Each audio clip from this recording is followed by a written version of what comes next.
This is the 25th of January 2012. The interviewee is Eric R. Kandel. Name of birth, Eric Kandel. I'm Stephen D. Smith, interviewing. We're in New York, USA, in Columbia University.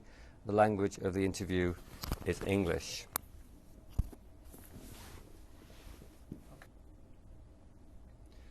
This is the USC Shoah Foundation Institute interview with Eric Kandel.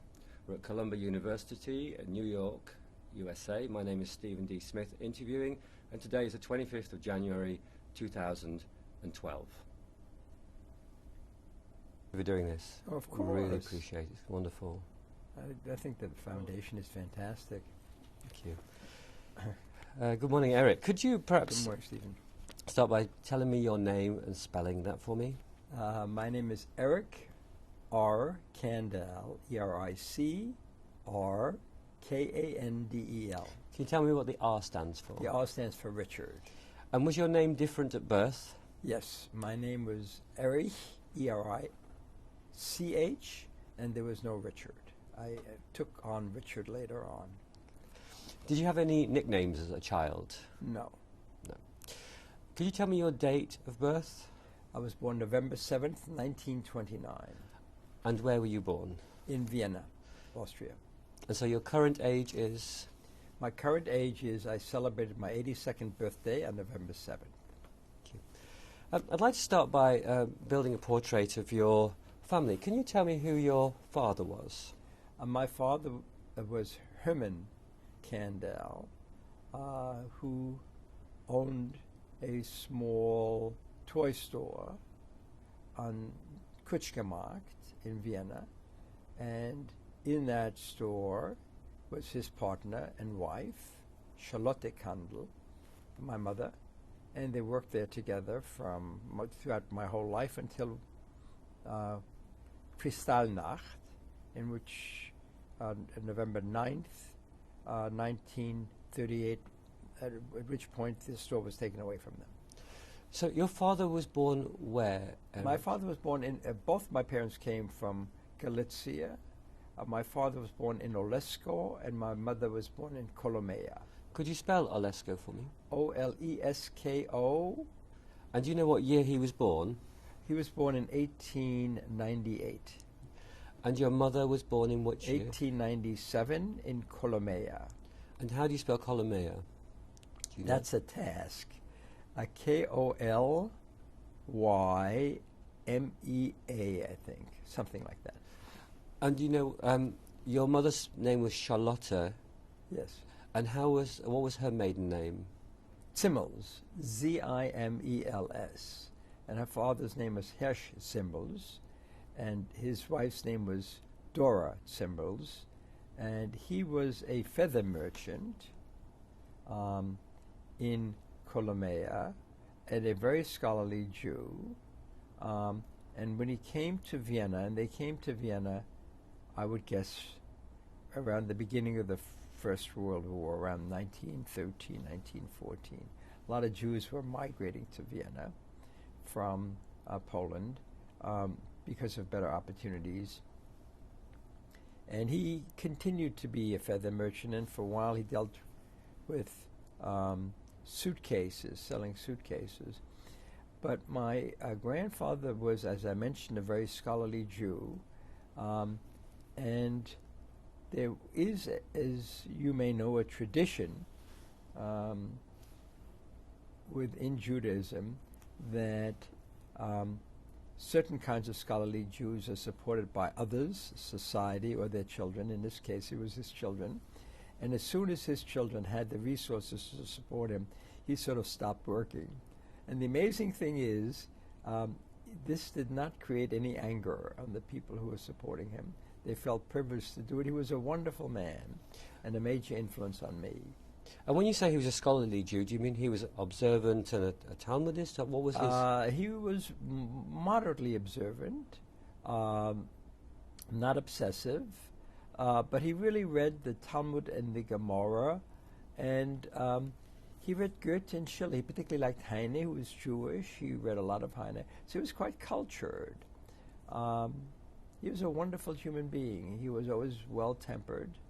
And it was nice to have him around.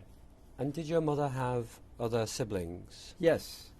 She had a brother, Berman, who was called Beko, and he left for the United States in the early 1920s. He wanted to go to medical school, and it was difficult for Jews to get into medical school in Vienna. Came to the United States, decided not to become a physician, became an accountant, and was quite successful. And he lived in Brooklyn in a very nice house on Argyle Road, and he was the one that made it possible for all of us. My parents, for my Aunt Minna, my mother's other sibling, and for us to come over. He provided the affidavits for all of us. Did she have other brothers and sisters? No, she had Minna and Berman. And do you know their approximate dates of birth at all? My mother was the oldest. Minna was the youngest. I would guess Minna was maybe 15 years younger. She was born, let's say 1882, 83. And Berman was somewhere in between, 87 or something. Did your father have siblings? Yes. He had one sibling, very nervous guy, whose name I don't remember. Maybe it'll come to me after a while. Yeah. And his parents, do you know the name of your father's parents? No. No. Why do you think you don't remember their names? I have much less interaction with them. In fact, I don't remember their being in Vienna in the early years. We spent an enormous amount of time with my grandparents on my mother's side. They were more cultured, they were more interesting, they were more interested in us. The other two grandparents, first of all, they had a lot of medical problems when we knew them. His mother had diabetes, and his father, we just struggled very hard to make a living. And we interacted with them some, but not very much. You see, my grandparents on my mother's side came here, so we continued to interact with them until they died, while I lost touch with my paternal grandparents when we left in 1939. And I'm making up the number, but I don't think I met them more than 10 or 15 times in my whole life. Had they moved to Vienna to be with your parents, or were they still in Galicia? No, they had moved to Vienna. I don't know whether they came the time my father did. I presume they must have.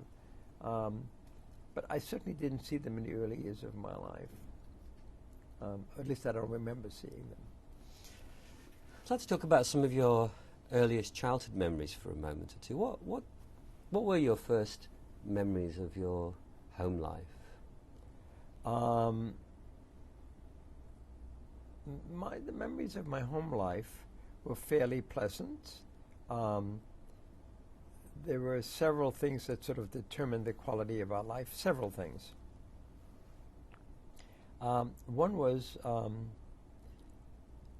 my parents were extremely supportive. And that was true later on, even in very difficult periods, and very optimistic. My father, whom I resemble in many ways, had an infectious enthusiasm, was a little bit sort of hyper, as am I, had fantastic aphorisms. I mean, he had an expression for everything. And I use them a lot. Can you give me an example? Schwerze Zade Yid, he would say. I've had an absolutely privileged existence. And I have an Israeli friend called Danny Caravan. He's an artist, a landscape architect, quite wonderful, has won major awards. And he speaks Jewish quite well. And when we get together, which is usually in Europe, having a glass of wine or a glass of champagne, living this wonderful life, we usually say to each other, Schwerze Zade Yid. and other things that don't immediately come to mind. They may as the interview progresses. But I use a number of these. He would say, I was thinking about this the other day. I gave a piece of advice to my dean. And I said quietly to myself, without saying it to him, mit Eitzes bin ich versorgt. My father would say, I'm saturated with advice. I mean, advice is cheap, essentially. But he had a way of saying it that was humorous as well as profound.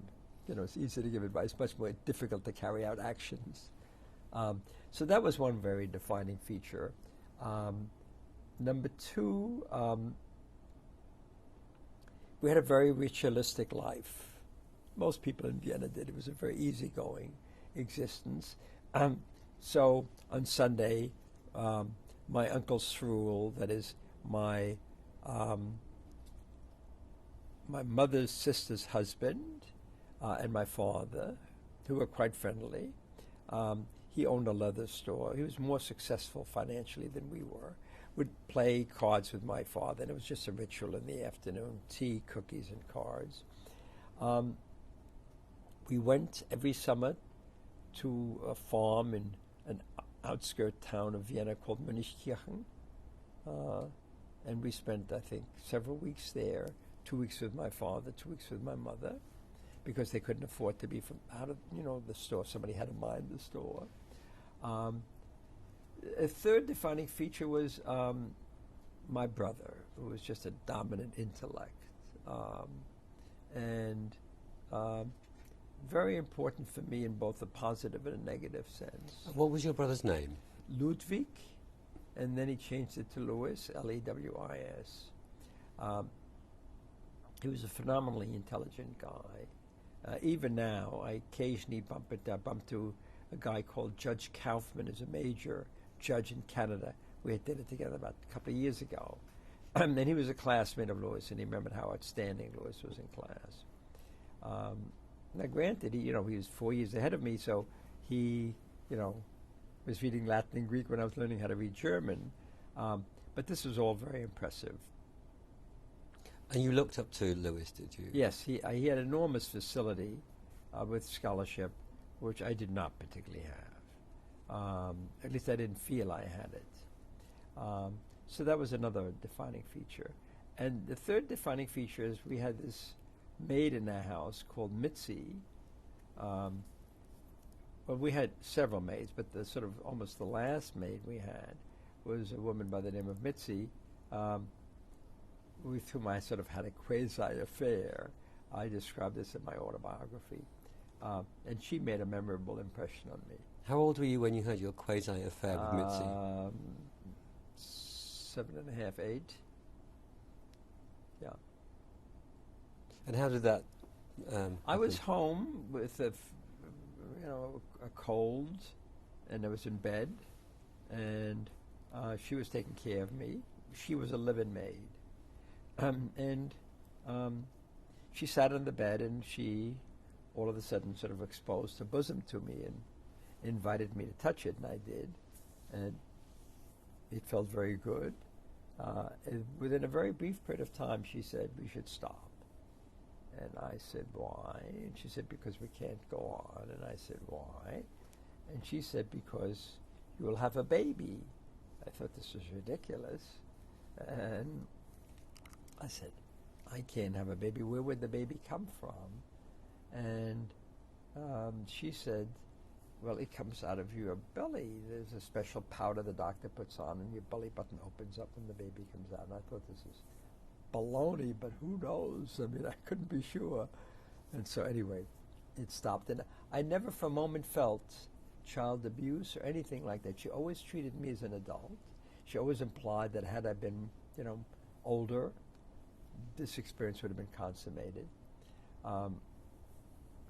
She then befriended a stove repair person who came to the house to fix our stove, who began, unbeknownst to my parents, and I did not tell my parents, date her during the daytime.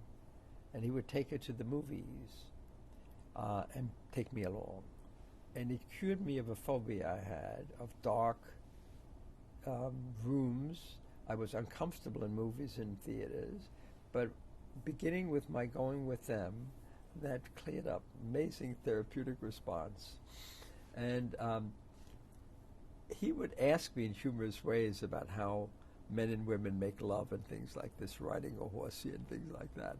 But it always never in trying to embarrass me, but really sort of part of a conversation, how precocious I was and my knowledge about sexuality. As if this is true. So anyway, that made it was just an isolated set of experiences. And were you a precocious child? No, in no way precocious. Yeah.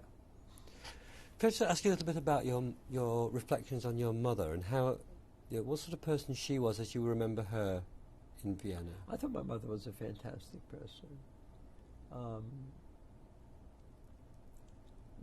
My mother was so supportive, and in later years in the United States, both my parents, my father became quite volatile in the United States and would scream easily, and including at me, and felt for the longest time that my brother was superior to me. He once said in the store, without realizing what he was saying, he introduced me to a customer, and then he said, "I have a nicer son," or something like that. I was just startled. I mean, I knew he felt that way. How did that make you feel? Terrible. When I got into medical school, somehow a Jewish doctor has enormous meaning to parents, at least in those days. My father flipped 180 degrees. Well, also our lifestyle moved in opposite directions. I was very fortunate. Although he had great capabilities, made a number of unwise decisions that changed the direction of his career in relationship to my career. And I've had a very privileged career. So, to go back to your parents and their lifestyle, they were working very hard in the store, which you said was called Herman Kandel. Did you go to the store often? All the time. So I went to a school that was a block and a half away from the store, and I would go there after school was over every day and spend some time there before Mitzi would pick me up or my mother would take me home or something like that. Did you have friends from school? I had some friends, not many friends. I would go to the park. I would play soccer in the park. And I had some friends. I was not terribly close to anyone in school. Do you remember the name of the school? The school was in Schulgasse. It was a Volksschule. I don't know whether it had a name. I actually probably have some certificates, grade certificates. I could probably look that up someplace. I don't know where they are, but. And what district of Vienna do you know? So we lived in the 9th district. The store was in the 18th district. I would guess, since it was so close to the store, it's probably closer to the 18th district. Do you remember your apartment? Very well. Could you describe it for me? The apartment was small. There was a kitchen, and there was a bed in the kitchen, as well as a large sink, a stove, etc. And the maid would sleep in the kitchen. There was a door, so a curtain and a door. And then there was a larger bedroom with a living room area, and the bedroom had a partition in it, again, a curtain, in which my brother and I had beds and my parents. So we slept in the same room, but we were separated by sort of a heavy curtain. But it was very modest. I mean, there was a common toilet in the hall. There was a wash basin to wash yourself. There were no showers. We didn't have a radio. We didn't have a telephone. We lived very modestly. And do you remember which floor the apartment was on? No. I went back a few years ago with Petra Seeger, and I thought it was on the second floor. I'm not sure. But the person who owned that apartment was not there, so I could not enter it. So I saw an equivalent apartment one floor above that. I thought it was on the second floor. And what was the address? Do you remember that? Yes, Severingasse 8, and I have pictures of that, yeah. Severingasse Yeah. 8. Yeah. You went back to visit the apartment, or at least the building. Did that bring back stronger memories for you, or did you already have a strong memory of that time? I've been to the house several times without going to the department. And yeah, there was a concierge called Ebner, Frau Ebner, who was quite anti-Semitic. How do you know she was anti-Semitic? Well, she was very unhelpful during Kristallnacht. And you could just tell how unpleasant she was after Hitler came in. A lot of the civil servants, the sort of, well, she was not a civil servant, but a lot of the people who had bureaucratic positions were dissatisfied with their life, had joined the Nazi Party, even illegally, before Hitler came to Austria. A lot of the teachers belonged to that.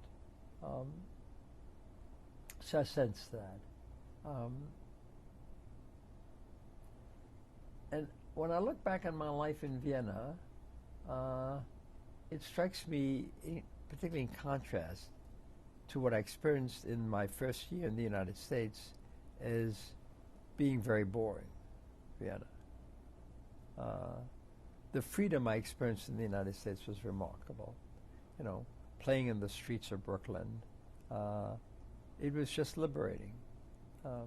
Even though it was awkward being a refugee, and it was by no means the smoothest transition in the world, I just felt fantastically good about being in the United States.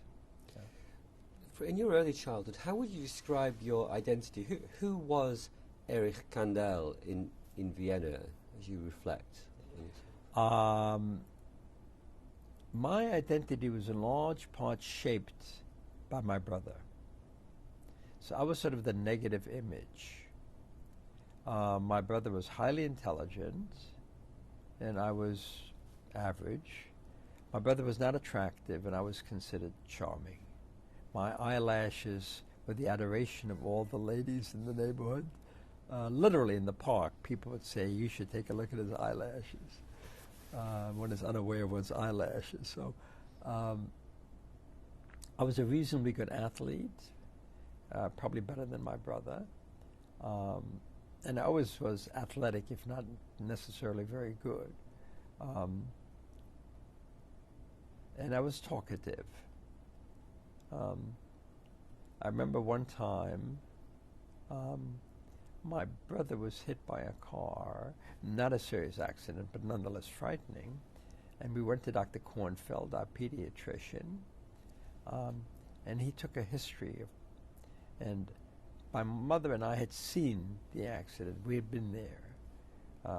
Louis crossed the street early and a car came from around the corner and brushed him. And I kept on interrupting to give the history.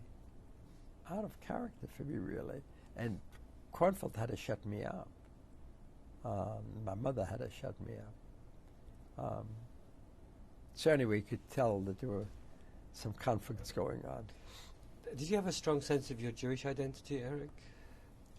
Now or then? At the time. I didn't think of it as a Jewish identity. I was aware I was a Jew. We went to synagogue.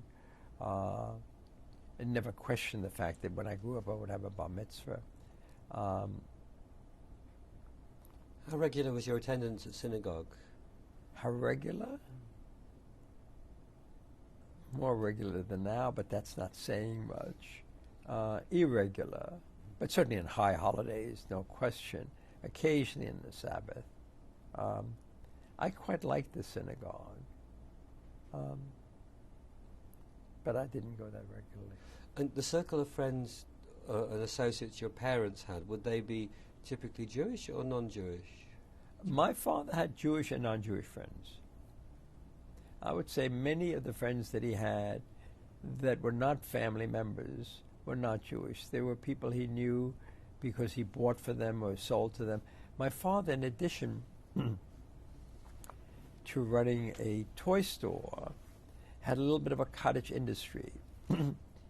He, through a woman who worked at home, manufactured doll boxes. They're called Puppenschachtel, in which, there must be a term for it now in English, in which You got a doll with various dresses, and in a box that was almost like a room. So there was like a bed.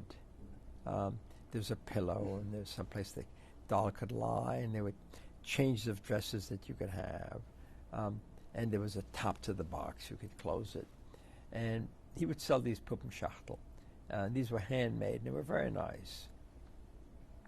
And so he, through that additional business, he was in contact with people who bought it from him or would supply him with certain things that went into making these Puppenschachtel. So he had a number of business associates whom we would occasionally see on the weekend. Yeah.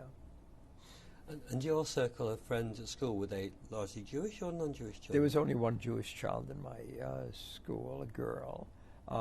In my class, everyone else was not Jewish. Do you remember her name? No.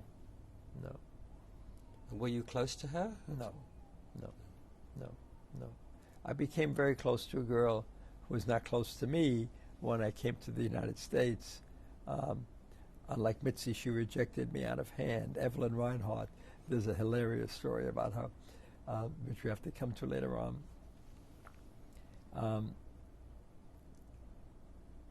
No, I was not close to this girl. In school, did you mix well with the other Yes. children? I got along really quite well with the other children. And I was not aware of my Jewishness in school. We were separated. There were special religion classes for Jewish kids. But until Hitler came in, I didn't sense any religious discrimination. So maybe we can move to that period now when Hitler did. First of all, when Hitler came to power in Germany, you were living in Austria. Did you ever hear about the Nazis or Hitler? Did your parents talk about it? Were you aware of any of that change taking place? Only very indirectly. So Austria, after the First World War, was in almost constant social strife. Different parties had militia associated with them, and they might actually confront each other under certain circumstances. And there was a rightist group and there was a leftist group, and Vienna was a very socialist community because there were a lot of workers there. And they actually built a Karl Marx Hof. It's really a model of a workers' apartment building,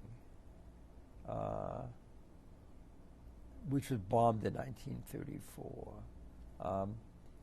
As there was an uprising between the socialists and the more conservative Catholic fascist group.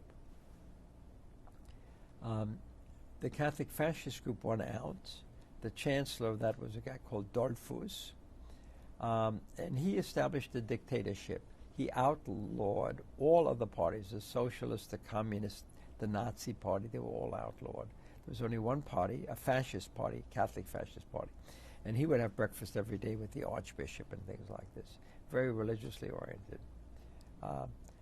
But not particularly anti-Semitic. Not pro-Semitic, but not anti-Semitic. The Austrian Nazis, who were legal, tried to make a putsch and take over the government in 1934. They entered the president's building. They shot and they killed Dollfuss. And there was obviously a big to-do about that and a big funeral.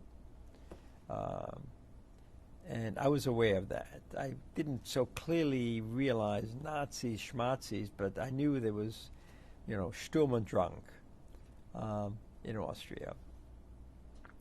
When Dollfuss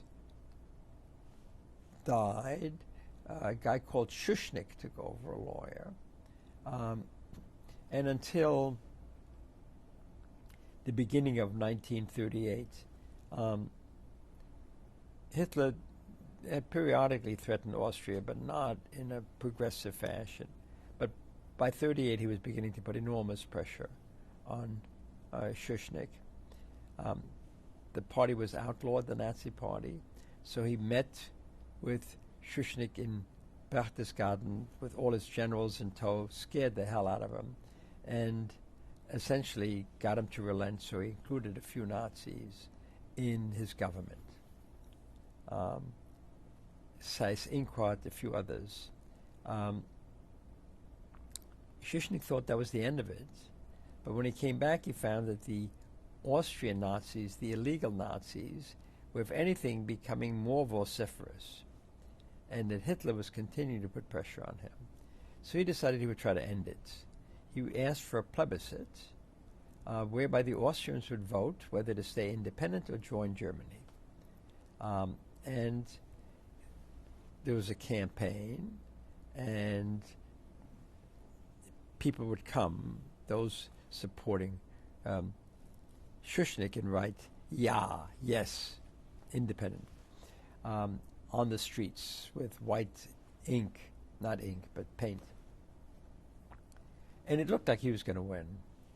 My mother had the prescience, in those days, a week or so, to go to the American Embassy and ask how to swing that out. I mean, it's amazing. This rather simple woman, I mean, she was no, specialist in world affairs, had enough sense to realize that this doesn't look so good.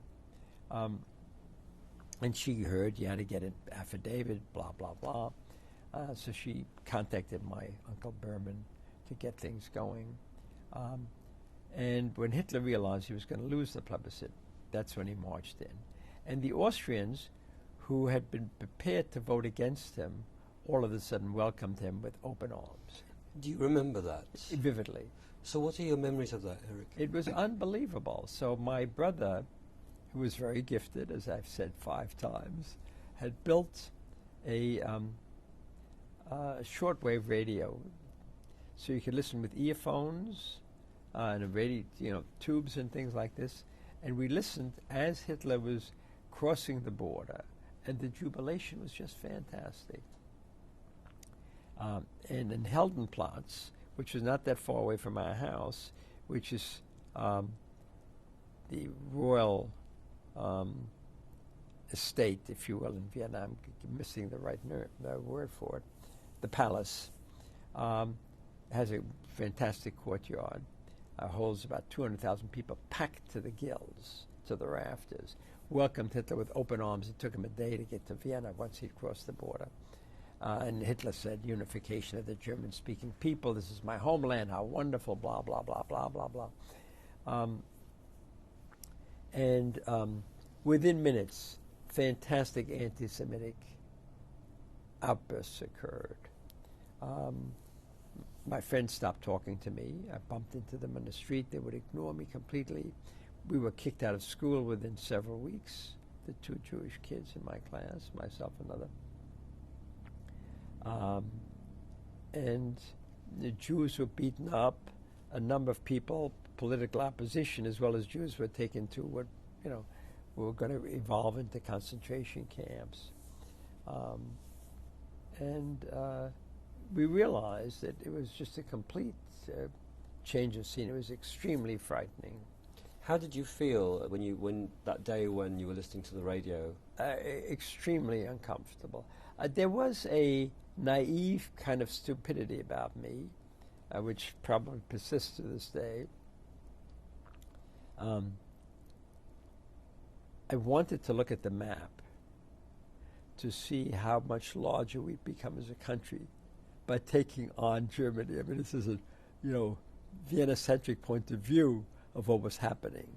And it pleased me to realize that we've become one of the great countries. I mean, it's just absurd kind of ideas to be running through my head. So there was this sort of counterphobic tendency to look at a potential gain in status, which is, of course, in no way intended to benefit the Jews. So that was one countervailing thread. But I was just discombobulated. Even though I was tremendously protected, my parents kept a lot of things from us and always reassured us, always gave us the feeling this is going to work out all right. How did they do that? Very positive. We're going to end up going to America. We'll do fine. The day that you were taken out of school, do you remember that day when you learned that you were being evicted from school? Yes, it was extremely upsetting, particularly since the school that I was going to was a walking distance away from where we were. I knew the people. I went to a school in the outskirts of town. My brother went to Heis Gymnasium. That was a conventional gymnasium that was previously existing. That was an excellent gymnasium. That was a Hebrew gymnasium. There was one special Hebrew gymnasium, still exists. We went to a school that was made up. They used it just to sort of handle the kids coming in. Many of them are ruffians from orphanages and things like this. And I was very uncomfortable. There was a nice teacher, a Jewish teacher whom I befriended, and who was very supportive. Do you remember his name? No. Do you remember the names of any of the children that were in your class that ultimately rejected you? That feeling of rejection, how Terrible. Terrible. Absolutely terrible. My whole feeling in Vienna was just absolutely awful.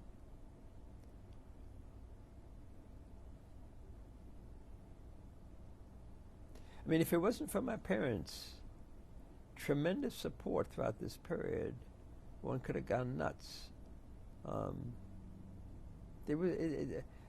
I didn't so much appreciate it at the time, but with time I realized more and more how extremely well they and many, many people, they were not unique, handled the situation. How do you account for your mother's sort of presence of mind to go to the... I think my mother was a very intelligent woman. I think in another context she would have had a very different life, a very different career. What date, do you remember what date it was that she went to the American Embassy approximately? Yeah, so the March 13th is when Hitler came in. I would say the first week in March, something like that. And she managed to obtain an affidavit then? No. She managed to learn that one needs to get an affidavit. And then the second, insight occurred. It was in the United States a series of quotas. America in those days wanted to get people in from Western Europe, but not from Eastern Europe. So they had a very exclusionary policy. Very few Jews from Poland, very few people from Poland, they didn't say Jews, from Italy, from Poland. They didn't want that kind of an emigre coming in the United States. So the Polish quota was very small. My parents are Polish. So they were put on a list of people from Poland who wanted to get out. By the time her information arrived, a number of other people who had resources were able to get it by telegraph, blah, blah, blah, blah, blah, blah, were able to get their information faster than we who did it by regular post, which in those days took weeks. So by the time their number came up, a year had passed. So, excuse me,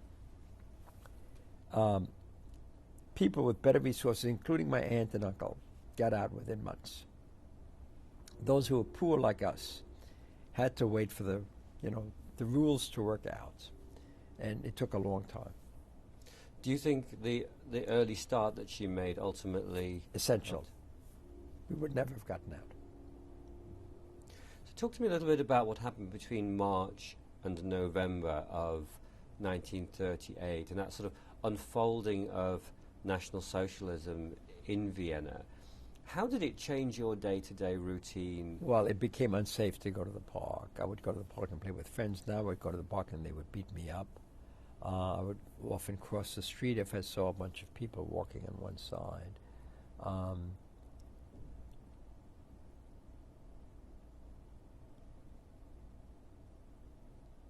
It inhibited me a great deal.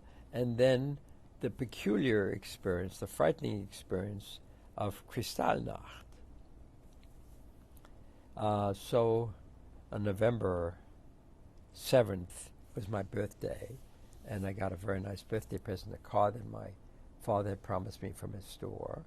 And that day or the next day, a Jewish kid by the name of Greenspan,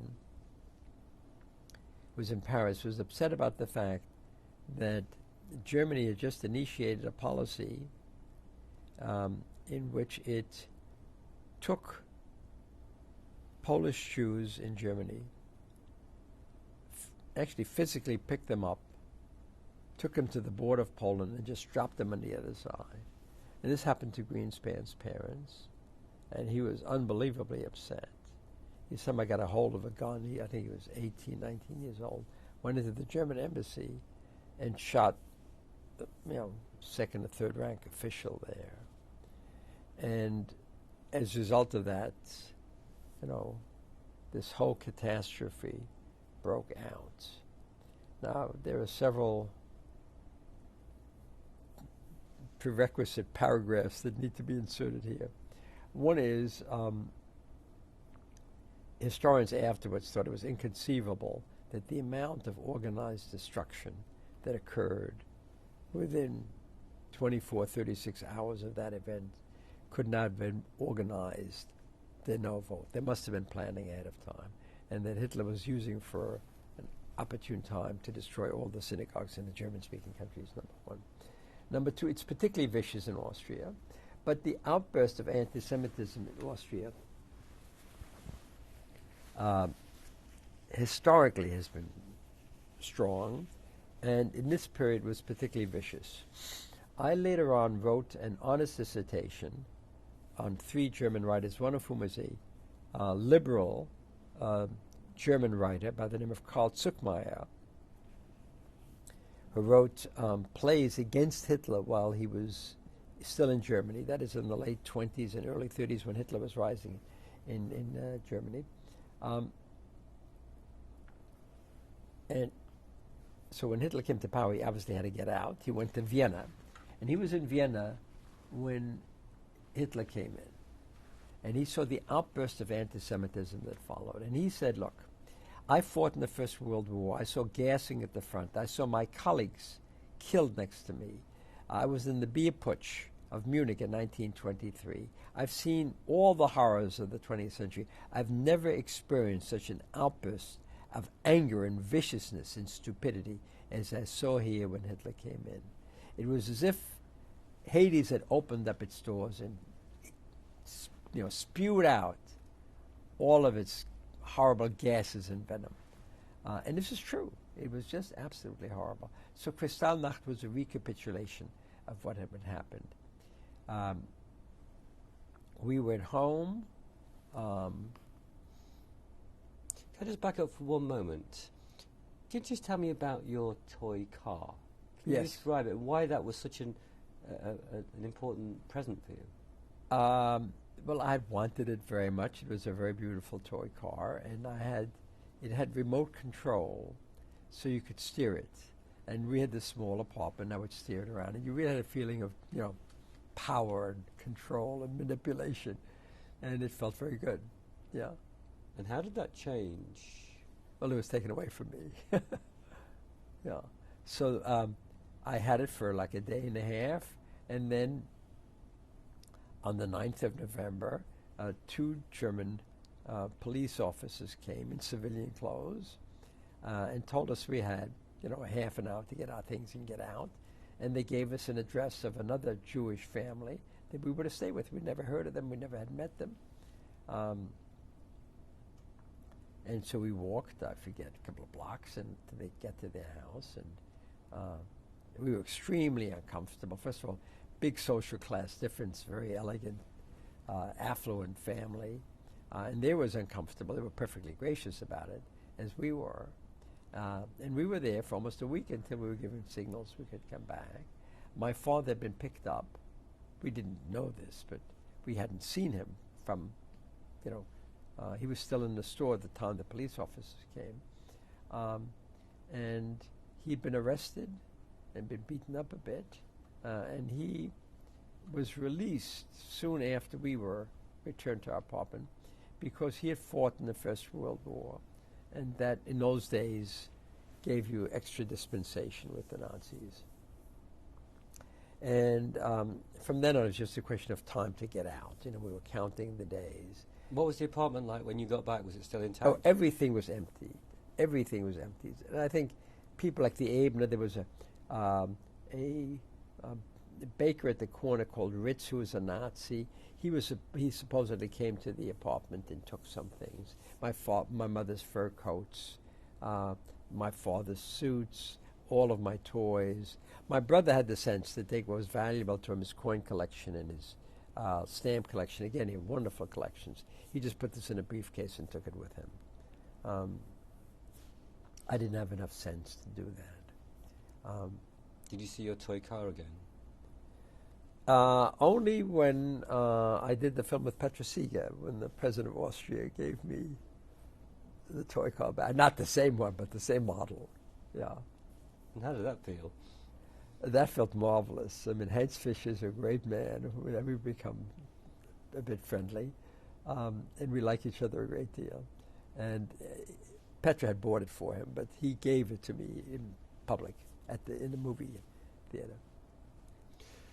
What impact did that event have on your life and your identity, or who you are? You know, I've been asked this before. Obviously, it's impossible to know what determines, you know, which childhood events determine your later behavior. But when I look at my life, I can trace so much of it to Vienna and to that experience. So I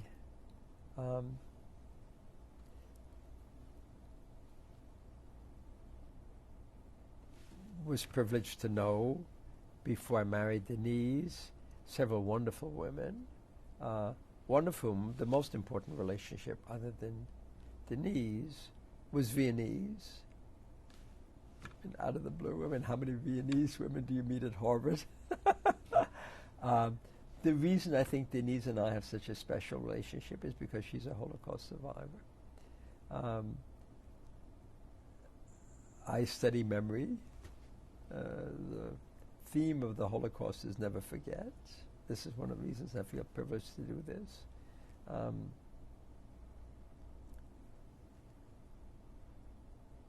I collect, you know, Austrian modernist art. I mean, I don't own the Bloch-Bauer.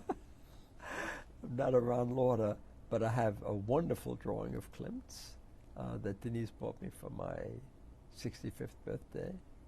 I have some very nice kokoschkas. I have 2 Schiele lithographs. I almost became a psychoanalyst. I studied intellectual history at Harvard, European intellectual history, focusing on Austria and Germany. So what do you think is the relationship then between those interests and those passions of yours and your early life? I mean, I mentioned it before informally, it's very much like sort of a post-traumatic stress disorder, which I've managed successfully, although, you know, my life has by no means been free of conflict. I master it by mastering it, you know, studying it, writing about it, dealing with it. I'm in a campaign to change the name of the street that the University of Vienna is on. In fact, I had a telephone conversation with Andreas Stadler, the cultural attaché from Austria, last night. Not because of this. I was trying to trace down. I'm doing the index for my current book, which is the last part of the book that has to be done. The spelling of a place where Freud got the idea for doing the interpretation of dreams. He had this famous Irma dream, and I wanted to get the spelling of Koblenz right, and I couldn't quite figure out what is Koblenz. Is it a lake? It is a hill? And he knew Vienna well enough to help me with that, the right spelling, and that it was a little hill, that you had a beautiful view of Vienna. So anyway, I spoke to him, and then he reminded me of the tasks confronting us, that he wants to do an exhibition with me someday, that he wants me to become an Austrian citizen again, which I've been struggling with, and that we're going to change the Luega ring to University ring. It's been slow progress. And would you consider being an Austrian citizen again? I'm struggling with it a lot. Why?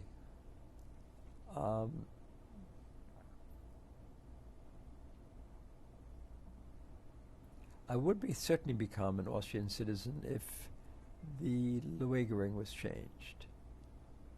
And they have made a partial modification already, which is close but not quite there. And can you explain why that's so important to you? Yeah. Let me stop for 30 seconds. Okay. Of course, yeah.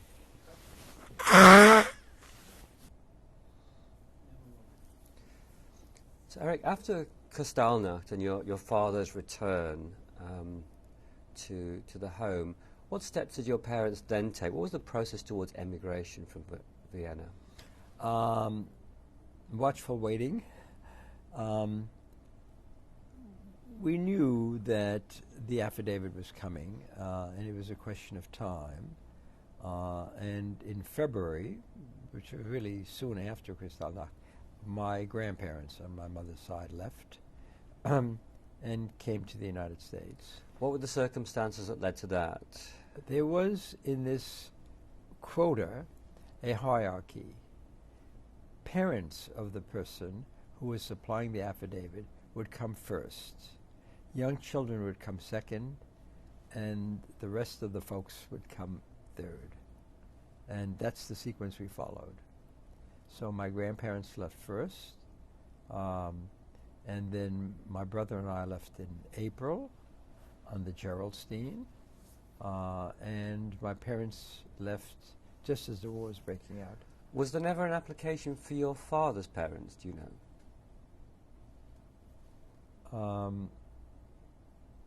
I don't know. I honestly don't know. I think they planned to go to Israel. My uncle, who was the hyper guy, even more hyper than I think his name was Izzy, actually, went to Israel. And I think they planned to go to Israel. Did they ever leave Vienna? No. My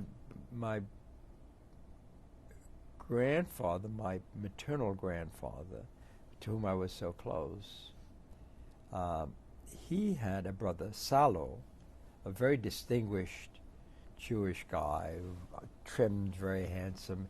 His daughter was a very well-known physician who married a very famous physician in Vienna. What was her name, do you remember? Oh my God, no. She was sort of the femme fatale of the family. I met her here. I don't remember her name. Salo had a very special position in Austria. He was a religion teacher. He taught Jewish religion. Very scholarly, wonderful, acculturated Jew, sort of the Moses Mendelssohn of our family. And he wanted to stay in Vienna, did not want to leave. He thought he was untouchable. There were a few sort of delusionally optimistic Jews. Do you know what his fate was? Do you know what happened? Yeah, he ended up in a concentration camp and died, yeah. And do you know the fate of your grandparents on your father's side? We'd always assumed they died. We don't know the details of their death, yeah. So you and your brother left in April. Yes. Can you describe that, what that day was like for you when you left? There is a wonderful telephone conversation that I had recently with my brother's friend, and actually somebody we met as we were leaving Vienna, a guy slightly older than my brother, 6 months older than my brother, called Kurt. Do you remember his surname, family name? No. And he described our coming to the train station, and I remember my parents being very optimistic, everything would work out all right, and my mother turning to him saying, "Kurt, you're the oldest of the three, I expect you to take care of them." And he said, he thought it was just hysterical, he was a kid himself, 14 and a half rather than 14. And the three of us together took a train to Brussels, where my aunt met us. She had gotten out early. I mentioned to you she was affluent. She got to Belgium early. She bought a visa, and she greeted us there. And then we went to Antwerp, where we got on the ship. And there was a very frightening experience for me on the train. We met an extremely attractive young woman who would also be on board that ship, and she was in the same compartment, so there were four of us in this compartment of the train. And she was quite experienced, and she knew that conductors would come through and search for any valuables or jewelry we had. I had a small ring that I valued a great deal, and I took it off and I put it in my pocket. I quivered, absolutely sure they would know it's in that pocket. And I quaked throughout the whole time they were going through, but they didn't, Was a particular sentimental value to the ring? What was the It background? had been given to me by my parents a couple of years before that, yes. How long were you on the train for? Do you remember? 2 or 3 hours. It was not a very long trip. Yeah. And you arrived in Brussels, and how long were you there for before going on the ship? Maybe a day and a half. Then we went to Antwerp and we took the ship. And my brother and this attractive woman had hit it off. She was somewhat older than he was, so I would guess she was 16, very fashionable, very elegant. Was she also a Jewish refugee? Or Yes. Most of the people on that ship were Jewish refugees. do you remember her name? No.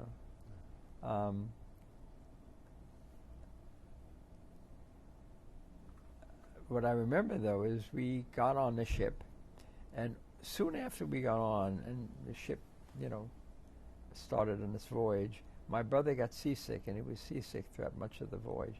Did not bother me very much. So I was on deck, and she was playing shuffleboards with all the guys, and I sort of wanted to join in, but didn't quite. I wanted to substitute for my brother, but didn't quite have the courage, or was I sought out as a substitute. But I remember that. And then, I tried to help my brother in various ways. And then ultimately we arrived, and we were greeted by my grandparents and by my uncle and my aunt, Paula, Behrman's wife. How did it feel to leave your parents behind? Well, you would think I would be scared to death, but I wasn't terribly frightened. At least I don't remember being frightened. This is one of the most amazing things of the whole experience. Whether I just repressed the whole thing, or my mother just reassured me so much that I knew we would meet again soon.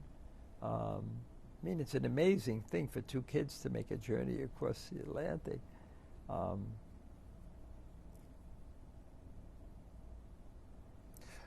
So where did your grandparents and uncle take you when you arrived? They took me to my grandparents' apartment, which was on Coney Island Avenue, 1119 Coney Island Avenue, 1119 Coney Island Avenue. Small apartment. My brother and I had our own bedroom. And they took me to a public school. My aunt took me to a public school, PS 217.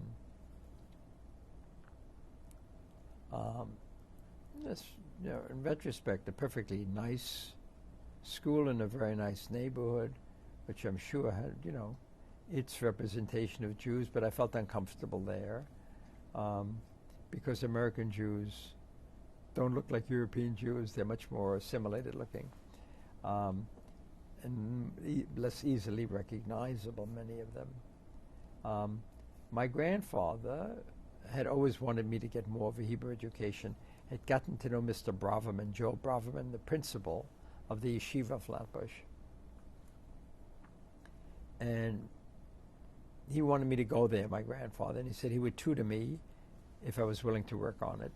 So over the summer, I could learn some Hebrew and see whether I could pass the qualifying exam. And he tutored me, which I did because I wanted to get out of PS 217. Why did you want to get out of PS 217? I was uncomfortable there. I really thought there might be some non-Jewish kids there. They would, turn on me and.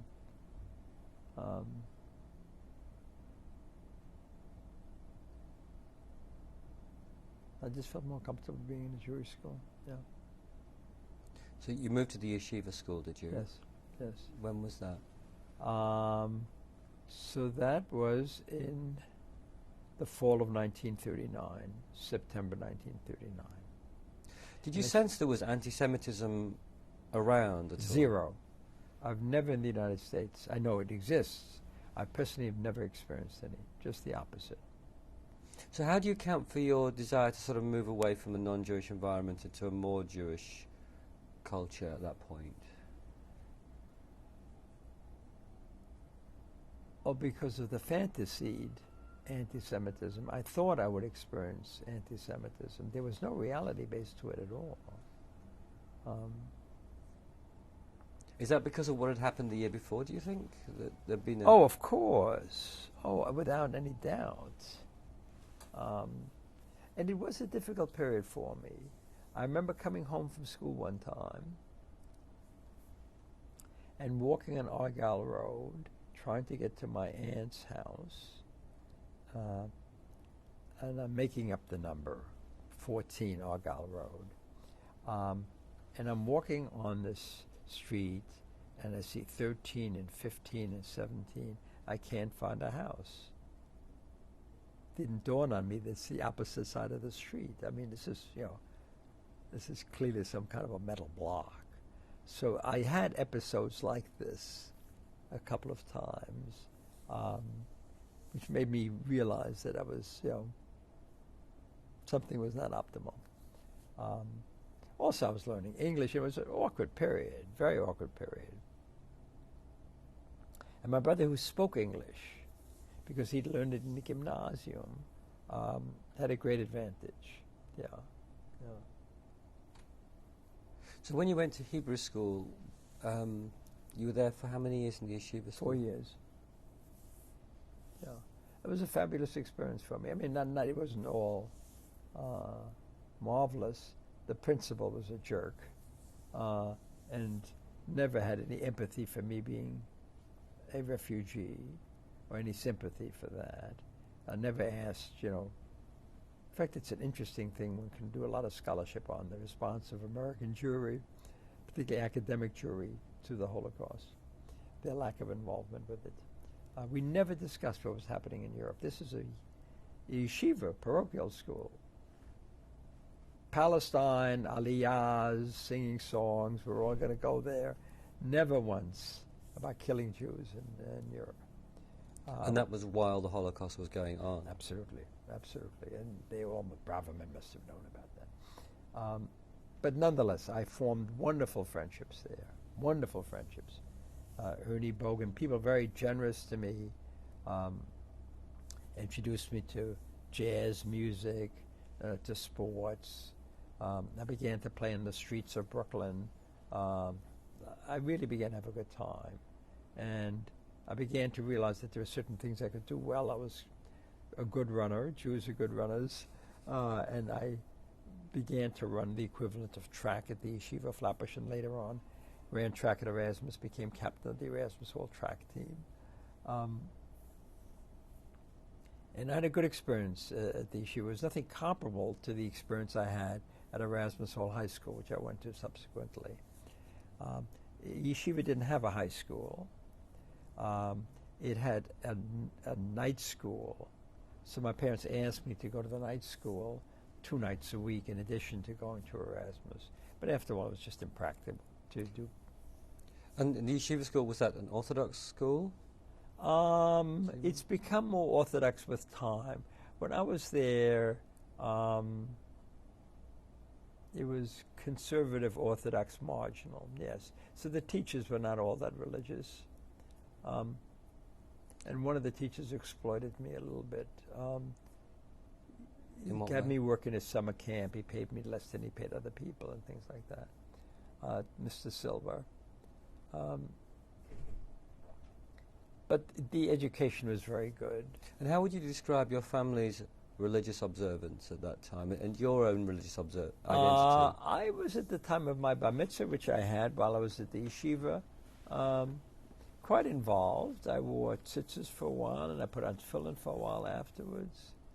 In fact, I had a very interesting experience. Whenever I go to a town that I've never been to before, I like to visit the synagogue. And in Dublin, there's one synagogue. And I went there. It's quite tiny, and it has, it's a museum, but the museum contains within it a synagogue. And somehow, one of the people working in the museum thought that the rabbi should come and know that they didn't know who I was. I mean, they didn't know that I was a scientist from Columbia, just a visitor from America dropped in. He was extremely friendly. The rabbi came from his house to greet me, and he asked me would I put on film. I said, no. He said, would you mind putting on film so I can take a picture of you with film? I said, of course. Yeah, I still remember how to put on film. No great skill. But anyway, I put on film. I took it seriously for a while. And then, with the storm and stress of everyday life, it's easy to give those things up. When did your parents arrive in America? They arrived September 1939 and made a remarkable transition, an absolutely fantastic transition.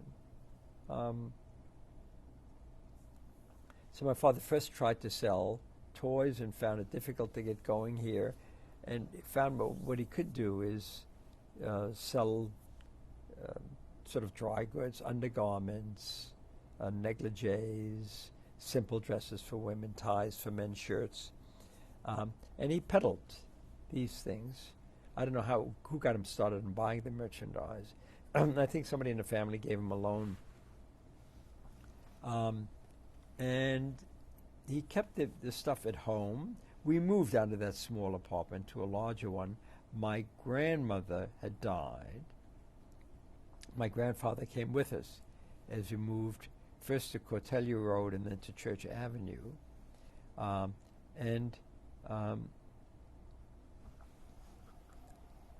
My father ultimately rented a store and then bought the store and then bought the apartment above the store, bought the whole house. So we lived above the store that he and my mother ran on 411 Church Avenue. And they did quite well there. I mean, they never got rich, but they supported me through medical school. They helped my brother for a while, although my brother was amazingly self-supporting throughout his life. My brother was amazing in this period. He knew that he would have to help out financially. So he went to the high school for specialty traits. He was always interested in books, and he learned how to become a printer. He was really quite good at it. And until he was drafted, he went to that school.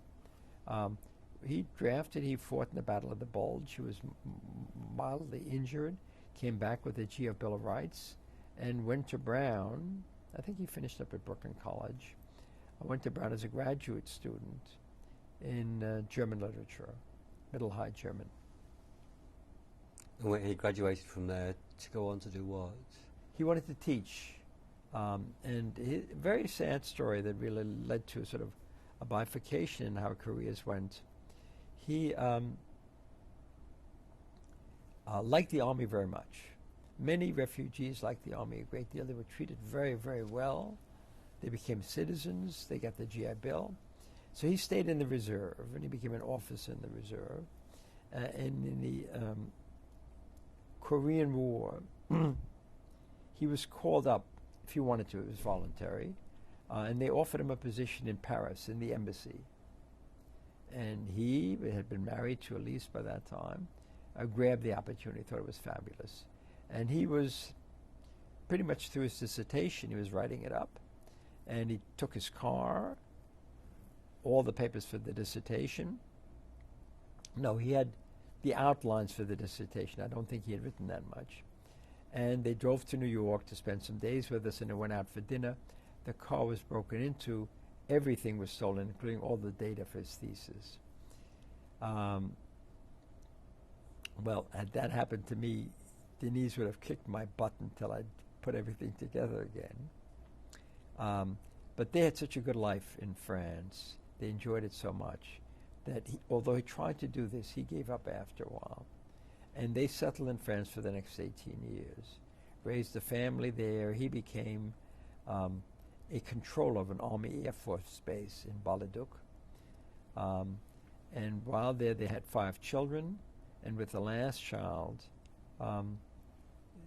soon after it was born,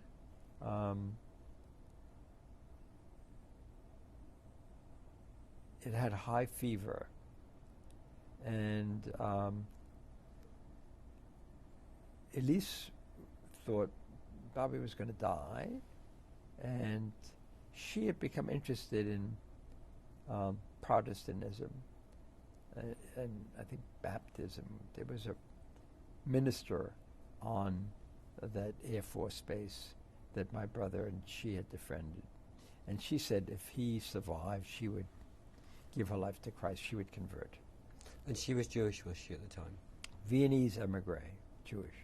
And she'd left Vienna as you had done as refugees? Right. What was her family? Elise Wilker, W-I-L-K-E-R. I'm sorry, Billy was the youngest child. And Billy survived, and with time she took all 5 children and she converted them. It was, to my mother and me, it was just a terrible loss to think that we survived the Holocaust and to have her do this. And while Louis was alive, it did not affect that much our interaction with them, because Louis and I had a very good friendship in later years. We had a good friendship throughout, but it continued to be meaningful in later years. And I think he was pleased at my emerging success. He came back to the United States, and we would see each other for lunch once a week and things like this while we worked. And we would come out and visit them. They lived in Tobyhanna, Pennsylvania, on Thanksgiving and things like this, and they would come to our place. But my son, who's very social, is in touch with them, but I'm not very much in touch with the children. Yeah. And why is that? I'm sorry? Why is that? Well, it's complicated. I have varying degrees of relationships with them. One I find particularly irritating because, she keeps on commenting on, we've got a big house, we've got a big this, and, why don't I do more for them, and blah, blah, blah, blah, blah, blah, blah. She's got a perfectly good life. I don't know what more I should do for them.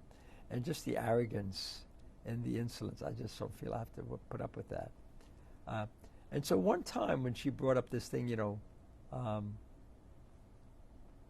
why am I not more available to them? I explained to them what it meant to me to have them convert. And what did you say exactly to her? This was extremely painful for me. I mean, here, we had survived and we had overcome. And I liked being a Jew. I was very proud of being a Jew. And I didn't understand why Elise did this. And why Louis didn't fight it. And why he allowed all the children to be converted without a discussion and things like that. Did you talk to Louis about it? Yes. Not as strongly as that one occasion when he was no longer around. He felt it was not important to him. And he was sure for the longest time that the children would remain Jewish. And they sort of give lip service to it. They're not Jewish, but they say, I'm Jewish.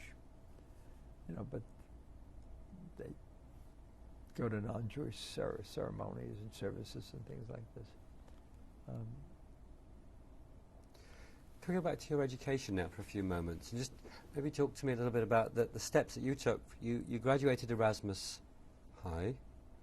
I graduated Erasmus High, and I had a fantastic experience at Erasmus, really a turning point in my life.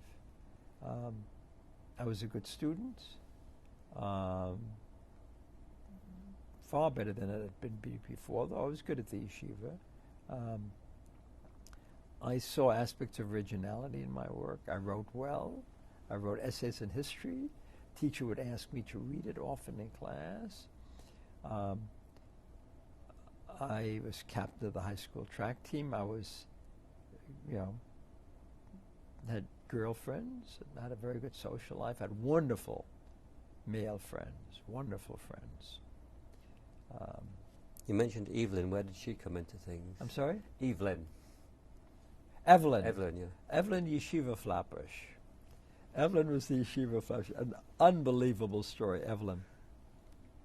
So I fell in love with Evelyn. It was very attractive, Evelyn Reinhardt, and I would just look at her. And, day after day, I would just look at her. She was 2 or 3 seats away to my side, and she communicated through mutual friends. I should cut it out. She didn't really have much of an interest in me. And so that was the end of a potential romance, and I became friendly or never romantically involved with other women in the class. Period, end of paragraph. Many years later, like 5 years ago, 6 years ago, when we was doing this film with Petra Seeger, she wanted to go back to the Yeshiva Flatbush. And I wanted to see the experience that I had with Braverman, in which he was really rather insensitive to my past experiences in Vienna, and felt because I was a scholarship student, he treated me differently than other students. So I called up several people who were my classmates to get them to recall their experiences. And I called up Evelyn Reinhardt. Now, Evelyn Reinhardt had an extremely difficult life. Her son had AIDS. Her husband had died. She had a really miserable life, poor woman. But she didn't remember me in the slightest. She didn't know of my existence. So here, this great love, the impact I had on her, I thought that was just hilarious. I can't get over it. Did you explain to her did you explain to her yes, how you felt about it? Yes, absolutely. I told her at the end of the conversation with her. And actually, I did speak to 1 or 2 kids who were scholarship students who had similar feelings that I did to Braverman. But at Erasmus, it was just completely different. There was a fantastic episode at Erasmus that affected my life dramatically, and that is I was good in history, so one of the history teachers was a guy called John Campana. And he, at the beginning of my senior year, asked me where I was applying to college. And I said I was applying to Brooklyn College. My brother had gone there, and it was a very good school. And he said, "Did you ever think of Harvard?" And I said, "No." He said, "Why don't you apply to Harvard?"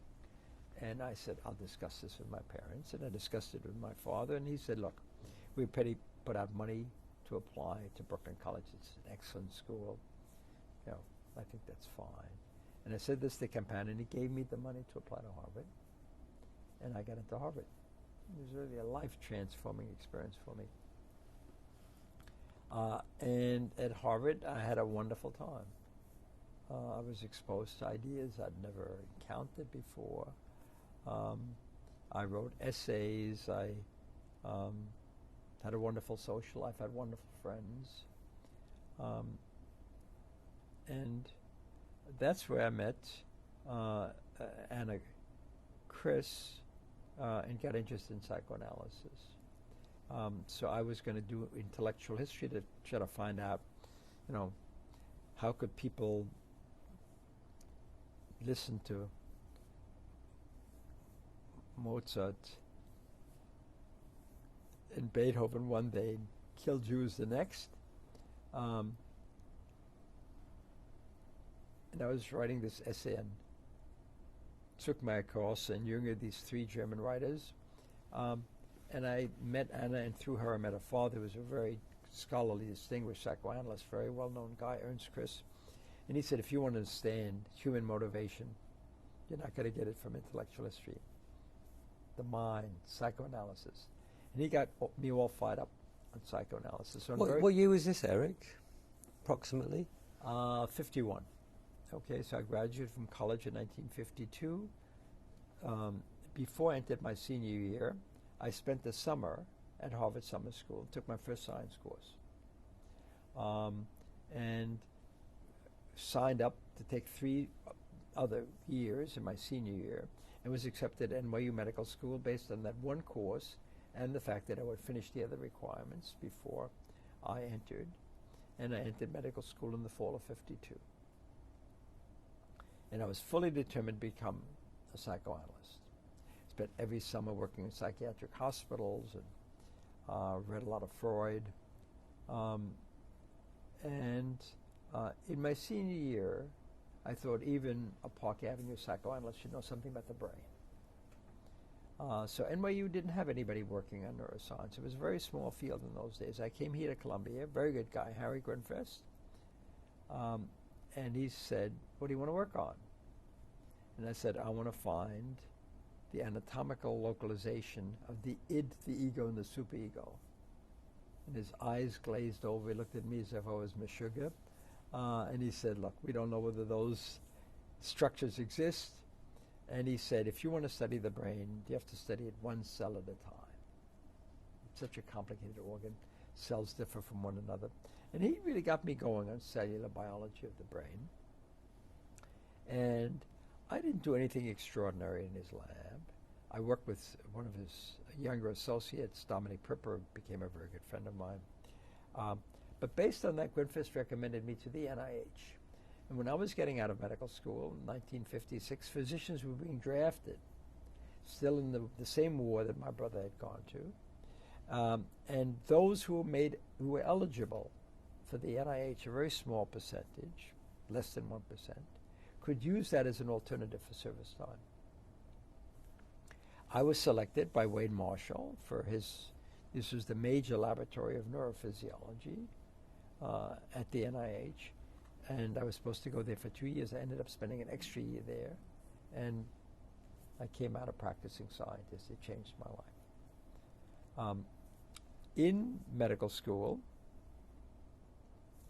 I met Denise. She strongly encouraged me in this direction. And most of my life since then has been trying to live up to her expectations of my capabilities. She completely analyzed this attitude I had toward my brother. Now, granted, she met Lewis at a different phase in his life. But she was struck with the fact that I had creative potential or whatever. She saw possibilities for modest creativity in me that I never saw in myself. And she really sort of encouraged me to do bold things. Whenever a choice came up between, becoming chairman of a department or doing science, she said, "You don't want to waste your time becoming a chairman of a department. It's just a ridiculous waste of time. Do science. That's what's going to make you happy," which is true. And there's very little doubt in my mind. She was an enormous influence. And the fact that we both had similar experience was a very important bonding experience for us. And very important for our children, particularly for our daughter, Minouche, who was in Obama's class at Harvard Law School, could be earning, not what Obama does, but Obama doesn't earn that much, but could be having a fantastic income. She has a very modest income. She's interested in defending women who've been abused. She's gotten tremendous recognition for her work, which is all sort of pro bono work. That's Minouche Kandel, is it? Yes. Her name. And she says, quite frankly, she does it because people helped us, and she wants to identify with the idealism that is involved in that. How does that make you and Denise feel? Fantastic. Yeah. We both are very proud of our kids. So how many children do you have? We have Paul and we have her. And what years were they born in? Paul was born 1961. Minouche was born 65. In terms of the values that you and Denise share in your family, just talk to me a little bit, first of all, about Jewish identity within your family. How has your experience translated into your Jewish identity and the way you've brought your children up? Our children are more religious than we are. Minouche married a guy who was kosher. Denise called him up. She said, I wanted you to marry a Jew. You didn't have to overdo it. I think it's hysterical. He's San Francisco kosher. He doesn't wear kippah. He's not terribly Orthodox. But he felt that he wanted something to remind him of his Judaism. And what's his name? Rick Scheinfeld. And do they have children? They have children. Oh. Izzy and Maya. Izzy's having bar mitzvah now. We've been giving our marching instructions for the Aliyah, the prayers to say and things like that. They both go to Brandeis, which is a Jewish parochial school in San Francisco, getting a wonderful education. I visited the school on a number of occasions. I've tried to help them raise money. And my son belongs to a fantastic synagogue, Kol Ami, which I now go to more frequently. I really enjoy it a lot. Their kids both have had bas mitzvahs. Minouche was the first woman to have a bas mitzvah on Shabbos in our synagogue, the conservative synagogue in Riverdale. And there was a hilarious conversation between Rabbi Pearl and myself. Minouche was an outstanding student. And so I said, look, you've got to allow her to have a bar mitzvah on Saturday. We've got to give women the same opportunities men have. And Minouche is so outstanding. And she said, I know that. I respect Minouche a lot, but it's not me. It's the synagogue. They really would object to it. And I said, Rabbi, I thought the function of rabbis is to lead, not to follow. And boom, he did it. She was the first woman to have a bar mitzvah. And I think she feels very strongly about her Jewishness. Yeah. And your son, is he married? Oh yes, they have 2 children. Both of them had bar mitzvahs. Yes. And what's his wife's name? Emily. I'm sorry, I'm blocking her name. Yes. And Allison and Libby are my 2 grandchildren. Yeah, Emily's a wonderful person. And she was the one that introduced us to Kol Ami. She had belonged to Kol Ami before that. Her family had belonged to Kol Ami. Let's go back to your science for a moment. Yes. So once you really focused on science, where did that lead you in terms of the scientific work that you did? I've had just a marvelous scientific career. I've been very privileged. I've had wonderful colleagues. I've learned an enormous amount from them. I belong to great institutions. Being part of Columbia is just a fantastic privilege. I've been supported for the last quarter of a century by the Howard Hughes Medical Institute. This is God's gift to science. I couldn't ask for a nicer career. And the focus of your scientific work was on what? Memory. I was the first one to try to figure out how memory works in the brain. Not which regions are involved, but what are the changes that occur in nerve cells, and how is memory stored and how is it maintained. I was the first one to show that learning leads to changes in how neurons talk to one another, changes in what we call synaptic strength. I showed what kinds of changes occur with different forms of learning, and then I worked out the biochemical pathways underlying that. And I did this all in the snail using very simple forms of learning. And then I went on to...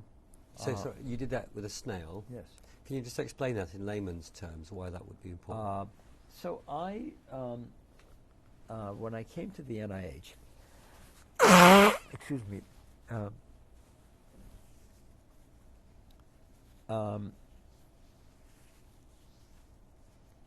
was, as I mentioned, in Wade Marshall's laboratory. And Wade Marshall's a very nice guy who really left people pretty much on their own. So he asked me what I wanted to do, and I didn't know what I wanted to do. So I thought about it. I thought that sort of the central question in psychoanalysis, which was still my goal, is memory. We are who we are because of what we learn, what we remember. And psychotherapy, psychoanalysis, is an attempt to experience your memories, your painful memories, in a protective context so you can work them through. And just before I got to the NIH, a woman called Brenda Milner had pointed out through the study of a patient that an area deep in the human brain called the hippocampus was critical for a major class of memory storage. Complex memories, people, places, and objects. You know, recalling all the names that you're asking me to recall, some of which I've forgotten. That's all hippocampus initially. So I thought I would open up the cell biology of the hippocampus. Grinfist said, study things one cell at a time. I would apply this to no one had done this. I was very fortunate. Soon after I got going, another person who was recruited to the NIH as an alternate to the draft showed up. And I was hoping that he might join me because this was a very difficult project and having a collaborator would be wonderful. And this is Alden Spencer. He became my closest friend in science until he died, unfortunately, at an early age. And we together opened up the modern study of the hippocampus.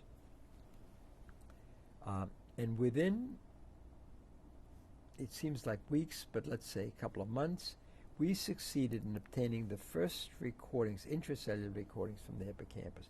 It was a major accomplishment of its day. It was the talk of the whole floor, the whole research floor. What year was this, Eric, approximately? This was 1957. Two incompetent young kids showing up at the NIH and, you know, having this wonderful success. And we studied the hippocampal neurons. We published several important papers on it. And everyone is very excited. And we asked each other, what did we learn about learning and memory from this? You know, this is an exercise in the cell biology of neurons. We have to see how information is processed and altered by memory storage. And we tried to see what comes into the hippocampus, and what ultimately turned out that space is the basic representation that you can study easily in experimental animals. But it's multi-sensory, so it's using a single sensory stimulus. We got very little. So we decided we were taking the wrong approach. We started with the most complex structure, looking at a very complicated memory. We have to take a reductionist approach, the simplest example of memory in a very simple animal, so to make the thing tractable for ourselves. He was a mammalian chauvinist. We did this work on the cat. He wanted to stay with the cat or something like that. Because Grinfist had a broad biological approach, was willing to look at invertebrate animals, simpler animals. So I began to look around, and I went to seminars at the NIH, people working with various things, and I learned about the snail, Aplysia, which has gigantic nerve cells, very few of them. The two major people, the only people working in the world at that time, were both in France. Denise liked that very much. We invited them both for dinner when they came through the NIH. One of them was in Marseille, and the other one was in Paris. So Denise said, going to Marseille is like going to Albany. So we ended up going to Paris. I worked with Torque for 16 months, had a fantastic experience. Learned how to work with Aplysia, and actually began the early studies on models of learning. I wasn't studying actual learning at the beginning. I called them analogs of learning. It really got me off the ground. And again, Denise was very helpful. Many of my friends thought this was an unbelievable mistake. You know, you're off to such a good start on the mammalian brain, you're such a good start with the hippocampus. How can you give that up? And I said, this is not where I want to go, you know. And Denise strongly supported me in that. And that was probably, in terms of career decisions, one of the gutsiest decisions that I made. Then I came back. I finished my residency training, now working on Aplysia. I didn't say that after the NIH, while I signed up to work with Torque, I didn't come for 2 years because I committed myself to a residency at Harvard. I took that residency in psychiatry, still keeping open the possibility that I would someday do psychoanalysis. But by the time I came back and started to work at Harvard now on the snail, my work was coming along extremely well. I was beginning to have students working with me. I was getting offers from various places.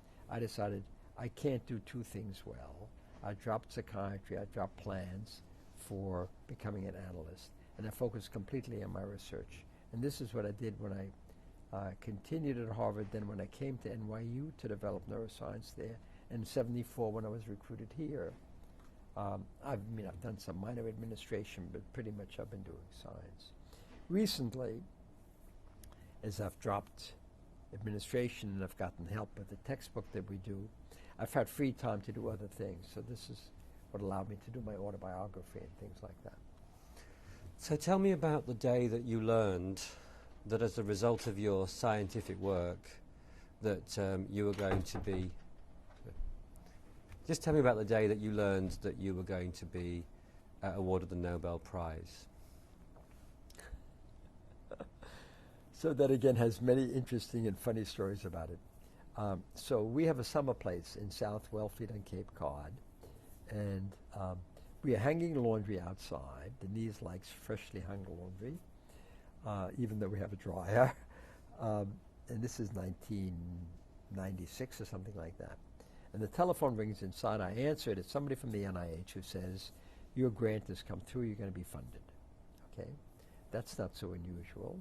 Those days, most people were funded. And I already had huge support, so I was in good shape. But he said at the end of the telephone conversation, we here think you're going to win the Nobel Prize. So I come out, I continue to hang the laundry, and I tell Denise, this guy thinks I'm going to win the Nobel Prize. And she said, I hope not soon. And I said, how can you say that? How can you, a Jewish wife, say this? And she said, look, I'm trained as a sociologist. I worked with Bob Merton and Harriet Zuckerman. They studied Nobel laureates. And as soon as you win the Nobel Prize, you're intellectually dead. You still have a few ideas, play them out, lots of time to get Nobel Prizes. And then on Yom Kippur, the morning of Yom Kippur, we had already gone to Kol Nidre the night before. 5 o'clock in the morning, the telephone rings. The phone is on Denise's side of the bed. She answers it. She pushes me in the ribs. She said, this is Stockholm calling. Must be for you. It's not for me. And so I heard that together with Arvid Carlson and Paul Greengard, the three of us had been awarded the Nobel Prize for our work on signaling in the nervous system, and I got it for learning and memory. So what happened next? I mean, how did you receive that? How did you tell people? How did they find out? What was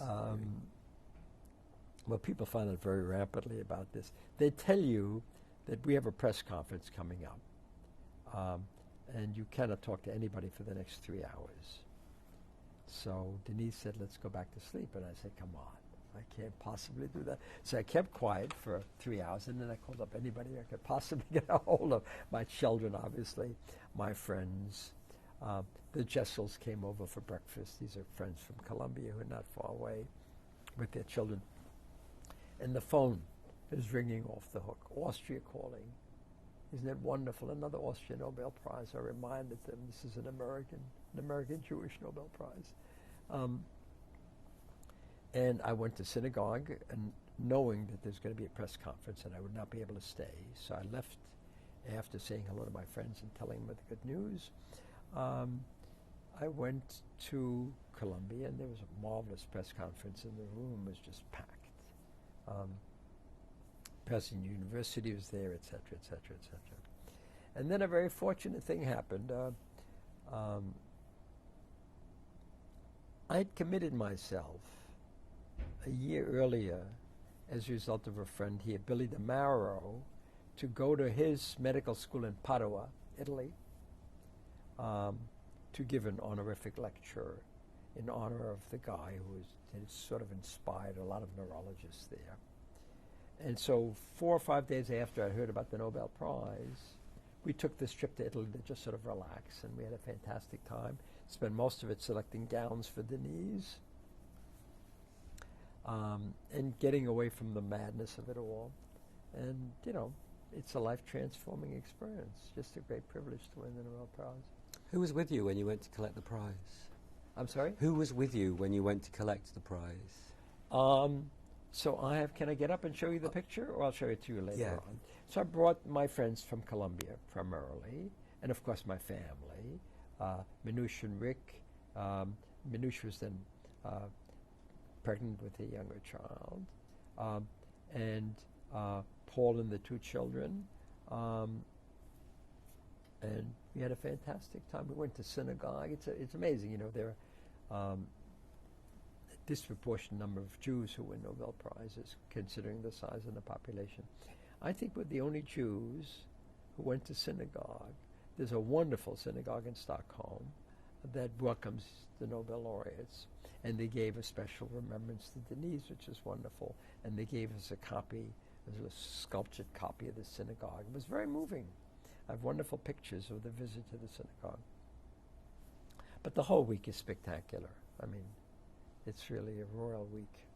How do you account for the disproportionate number of Jews that are Nobel laureates, do you think? Oh, it's hard to know. I mean, one thing is that the Jews are very literate people and put a tremendous emphasis on scholarship. So until quite recently, although obviously Jews had no objection to making money, they really liked the fact that some kids in their family were scholars, and they encouraged scholarship a great deal. The whole idea that they would subsidize people not to do a goddamn thing except study. When the Second Temple was destroyed, one of the sort of senior leaders realized that now there was no longer a priesthood that was going to make sacrifices and would communicate between the people and God. So that people had to begin to communicate with God directly. And the only way that they could do that is through prayer and through reading, you know, the Bible. So he introduced the idea of literacy, obligatory literacy of all Jews. First only among men, but then among men and women. And the Jews were the first people who, irrespective of social class, had universal literacy. And this has been maintained throughout the years. So there may be a genetic contribution, but I certainly think the cultural contribution, which I quite like in Judaism, the emphasis on scholarship. There's also a disproportionate number of Nobel laureates who suffered Nazi persecution or indeed went right through the Holocaust. 11 of them still living and a number already deceased. You're this child who's on a boat, a Geraldstein, traveling from continental Europe to New York on your own with really all the past left behind and no real sense of the future. How do you account for that, fleeing for your life and isolation to this amazing career which is then recognized by the world, Eric? Can you account for that in any way? It's hard.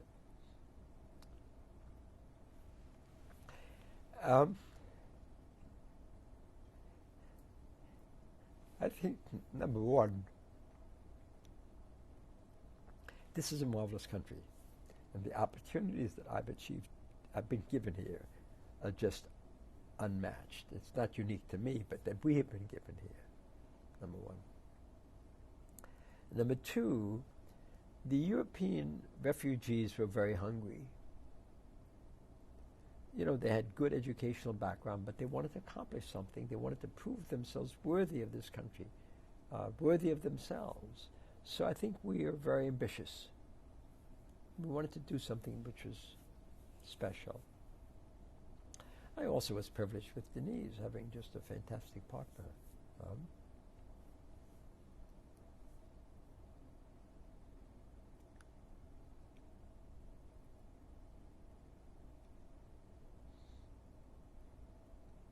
No, I'm very, very lucky.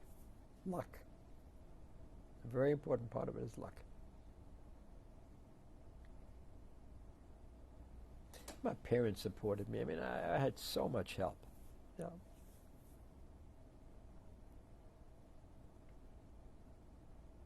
To think that my parents, with this small store, sent me to medical school is amazing. Just amazing.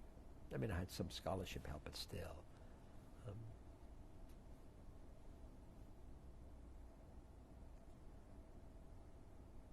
Did they get to see the track of your career and where you were headed? Not enough.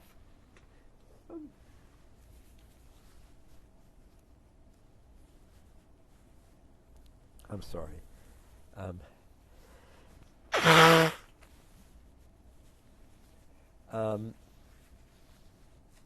I think my father was so satisfied with my going to medical school that was Dayenu. I mean, that was very satisfying for him. I don't think he understood the meaning of my scientific contributions, but certainly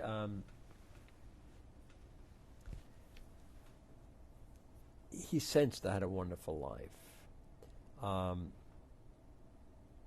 When we came to New York, we were looking for where to live, and Denise was in the faculty at Columbia from the very beginning, and we had young children, so we wanted to live close to Columbia. She was at this medical school. And so one of the places we were interested in because of mutual friends, a guy called Mortimer Ostow, was Riverdale, because it was rural, it had very good schools, and it was 10 or 15 minutes by car from Columbia. So through a tremendous break, we were able to buy a wonderful house overlooking the Hudson River in Riverdale for $47,000, $7,500 down. Unbelievable. And I think my father appreciated the quality of life that we had. So he, was around for the children's bar mitzvah, and he could see we would have parties. It would just be wonderful. The lawn flowing toward we were not directly on the river, but you could see the river from our property. So I think he was very proud of that. My mother lived to see me get my first honorary degree. The Jewish Theological Seminary gave me an honorary degree, and Gershom Cohn, who was the director of it, asked me whether there was anything he should say. And I said, my mother's in the audience, and you should, if you don't mind, point out that I had a Jewish education at the Yeshiva Flatbush. And he did that, and she quelled, and she was very thrilled with that. So she died before. I think she did live to see the Lasker Award. But I think the Lasker, although it's very meaningful to us, doesn't mean that much to a Jewish woman her age. The Nobel Prize probably would have.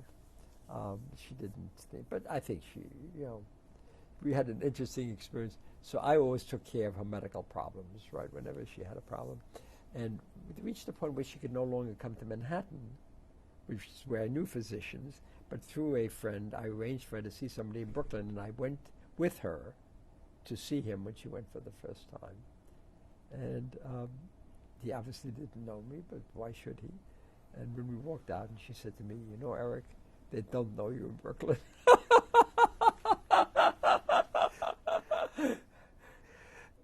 I want to reflect a few moments just on the impact of the Holocaust on your life after. What were your reactions when you learned that the war was over? Because presumably by this time you must have been in high school, I guess. There was just transition between yeshiva and high school. Well, there was just tremendous jubilation in the United States. Horror when we realized what was happening in the concentration camp. And when did you realize that? I don't remember a specific time, but certainly gradually it became clear as those pictures emerged, horrible pictures. And my consciousness of Judaism matures, so my reaction is more profound now. I did not well up as easily when I was young about Jewish issues as I have in the last 15 years. And I think although I might have been more religious, my psychological identity with Judaism, its meaning to me historically, has become more powerful. Did your family search for your grandparents? Do you remember? We did Yes, my father and his brother, the few fragmentary facts I have, they were able to dig up, and there may be more than I remember, but they did find out more about that. And I think they had some documentation of death. Yeah. To what extent has the Holocaust, do you think, shaped your sense of personal identity? I think completely. I think I've been very much influenced by it. I mean, it's not a conscious thing. But when you look at the topics that have interested me, they really relate to my earlier experiences. And attempt to sort of, deal with them in an effective, turns out productive way.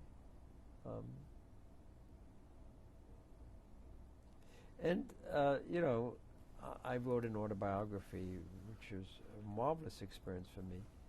Denise could write a much more interesting one. I mean, her life in the convent hiding in the south of France is so amazing.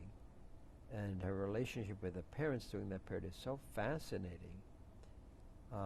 And she has a lot of details. She, after she taped for the Shoah Foundation, she nominated the nun who helped her for the, what is it called, Christian Just? The Righteous Among the Nations. Righteous Among the Nations.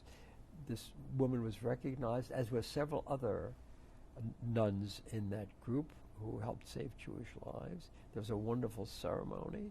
Do you remember the name of that nun, by any chance?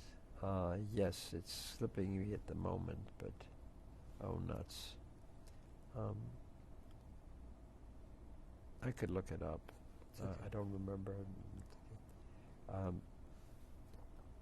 She was, when we did the film, I met her for the first time, and she was there with us, just absolutely marvelous. And I remember pointing out to her how courageous and brave it was to do this. And she said, just natural, children, innocent children.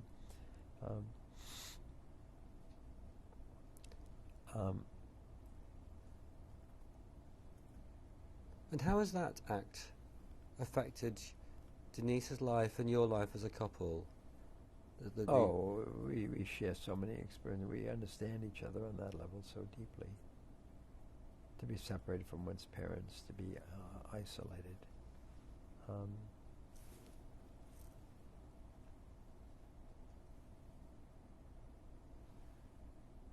Well, anyway, I'm encouraging her to write a book. I think it would be very important for her to do that. You talked earlier about trauma and coping with trauma. To what extent do you think that your life has been about dealing with trauma from your experience? Well, I'm a pretty happy guy, and I've had a very fortunate and largely happy life. But I mean, I've had periods in which I'm down. Not everything is smooth every inch of the way. So, I mean, I don't think of it as being dealing with trauma, but I certainly, when I try to find, I mean, there's no single unifying theme to anyone's life, but one important theme that emerges is certainly trying to deal with that experience. It's horrendous when you think of it, a 9-year-old kid coming with his brother across the Atlantic, leaving parents behind, leaving his whole culture behind. It's a remarkable break with the past. And even though there was tremendous safety, security, and reassurance here, it's a new world. The awkwardness of being a refugee, wanting to fit in like the other kids. I mean, this is pre-adolescence. That was very awkward, coming to grips with that. And the yeshiva was helpful with that point of view. You spent your life with the science of memory.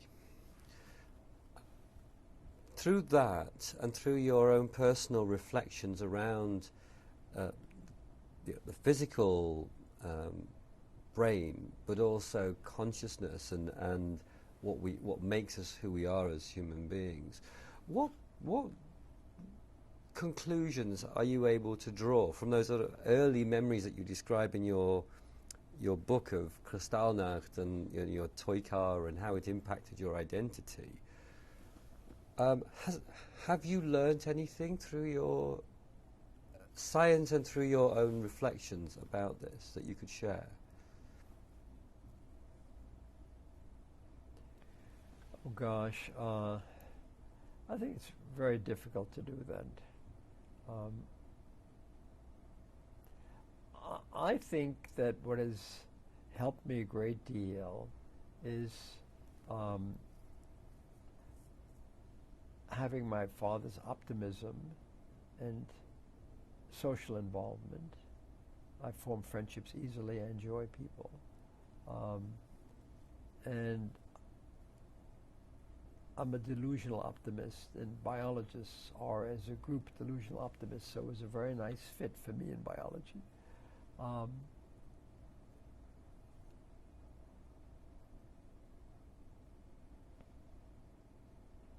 I just have found,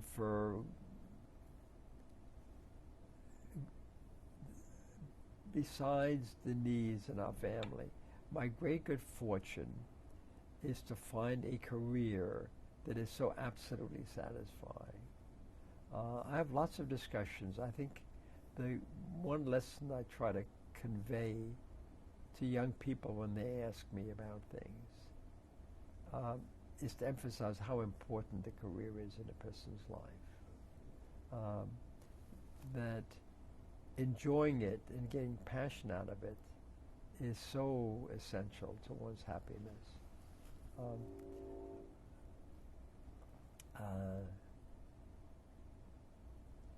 And I think, the two most important things is having a good partnership and having a good career. And I've been very privileged in having the two, and they reinforce each other. You entitled your book In Search of Memory. I suppose my question is, did you find it? It's an ongoing search. I found a lot of it. I mean, the study of memory is open-ended. I did not solve memory. I opened up a component of the study, and I continue to enjoy that a great deal. But, what we talked about is the search for memory, going back and going forward to see, what do you remember, what parts you don't remember, and how it's affected various aspects of your life. I mean, I think you did a superb job in pulling these things together. These are the things I've struggled with. As you look forward to the future, are you still a delusional optimist in terms of the world, or do you have a sense of pessimism? What's your feeling about the future of humankind? My gosh, I'm not sure I'm philosophically positioned to answer a question of that broad scope. We're going through a very difficult phase, although Obama was very inspiring last night.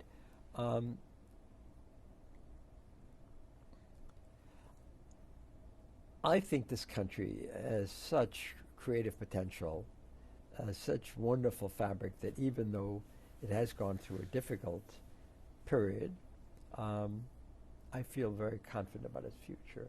The capability for creativity, the opportunities are just extraordinary here. And the basic decency of society, despite, the many exceptions one sees, I think are quite remarkable. The world as a whole, its outlook for Israel, I mean, these things are uncertain. Probably you speak to Israelis, they say it's always been uncertain for them. So there's certainly things to worry about, but every period has things to worry about. Does it compare to Hitler, Mussolini, and Franco? No. I think we're in a very different phase. I think the world as a whole is in a very different phase. So I'm, reasonably optimistic. Thinking about your grandchildren's generation, what would your message be, your future message be to them? Well, I think pretty much as I've been saying, I think, select a career that gives you enormous pleasure. Don't worry about the money aspect of it. If you do something well, you'll be rewarded adequately. You don't need a fortune in order to live very well. Academic life is particularly rewarding because it carries so many compensations that are not evident in salary. You get invited to give talks in Europe, blah, blah, blah, blah, blah, blah, belong to organizations. It was a very rich experience. So I like an academic life, although most of my kids don't go into academia. Partnership and career.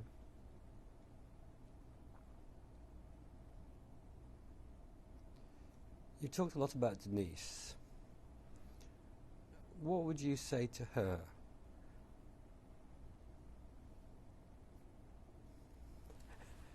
In what context?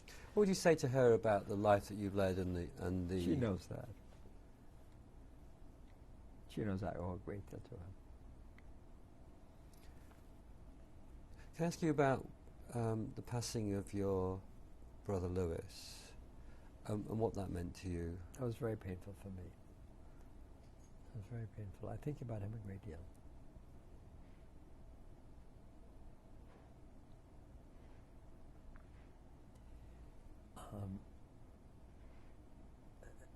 And it may be unfair, but I can't help comparing my fortunate circumstance with Denise. This may be unfair. I mean, Elise is a wonderful person, but she's very different than Denise. I think it helps to have a partner who demands the most of one, in realistic terms. To ask you to earn a lot of money when you can't possibly do that is unrealistic. But to ask you to live up to your best in yourself is a responsible thing for a partner to be asking. Now, I don't want to give the impression that Denise and I don't fight, or that everything is honey and she thinks I'm the greatest guy in the world. Far from it. But we have a deep respect for each other, and we have supported each other's careers in very profound ways. Why did you agree to do this interview for the Shoah Foundation archive, Eric? I think it's a privilege to do it.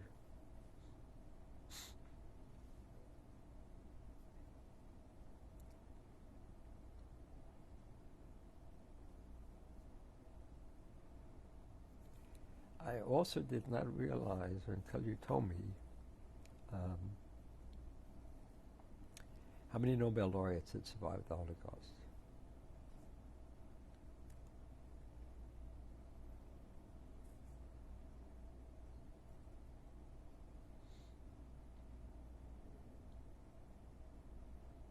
And how does that make you feel? Pleased.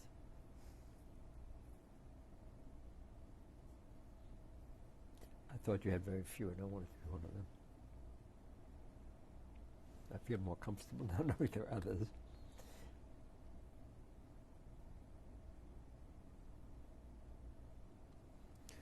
Final question is, if there was something that you would like us to do with your story, what would it be? I don't think I have any special requests for that. Obviously, I would like my children to have access.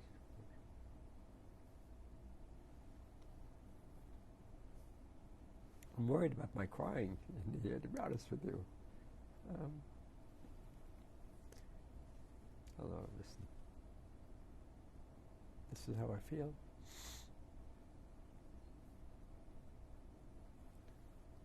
Why do you think you feel so deeply about this today? I'm sorry? Why do you think you feel so deeply about this during this interview? First of all, I cry easily, so this is not simply Holocaust related. It tends in recent decades to be more Jewish related. But I tear up very easily. even for other things. I'm a sentimental Jew.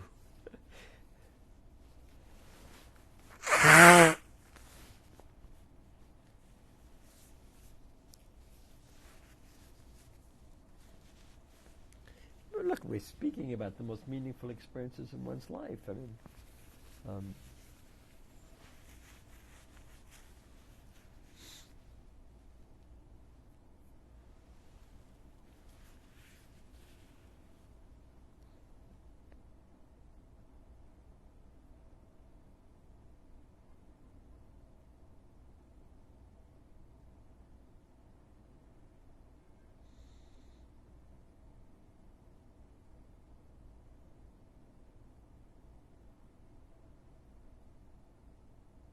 no, except for my family, I'm not.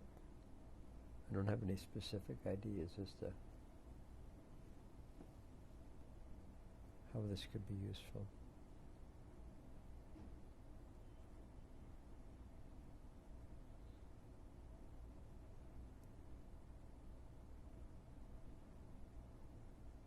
I'll leave that up to you.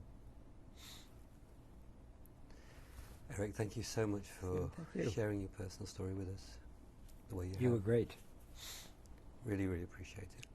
And it will be there for future generations, for your children and your children's children and their children too. Thank you. And that's the promise. Good. Thank you, Eric. This is my father. I would say this is when he's about 60 years old, and you can see by the gestures of his hand, a very energetic guy. This is probably a Jewish holiday of some sort because he's wearing a kippah, which he didn't usually wear. And he was a very energetic, hyperactive guy. Okay. This is my father, Harris Kandel. He's about 63 years old at that point. He's wearing a kippah. This is my son Paul's bris, I assume. This happened at just about the time he was visiting, and he came up to Boston for that. Very energetic, very warm guy who was fun to be with. This is my mother, Charlotte Kandel. Do we have a date for her? Did you look in the back of that? No, there's no date on that one. This may very well be at around the same time, 1961. She will be about the same age as my father, about 63, 64 years old. Marvelous woman, extremely warm, very supportive, very, very helpful to every phase of my career. I'm very grateful to her. So this is the occasion this is the occasion of my son Paul, his bar mitzvah, and this is a party we're having in his honor after the bar mitzvah on that day at our house. And we're standing outside on the garden, and you see from left to right in the back row, Sarah, Denise's mother, Denise, myself, my mother, Charlotte, and my father, Herman. In the front row is Paul on the left side, and Minouche next to him. A wonderful occasion.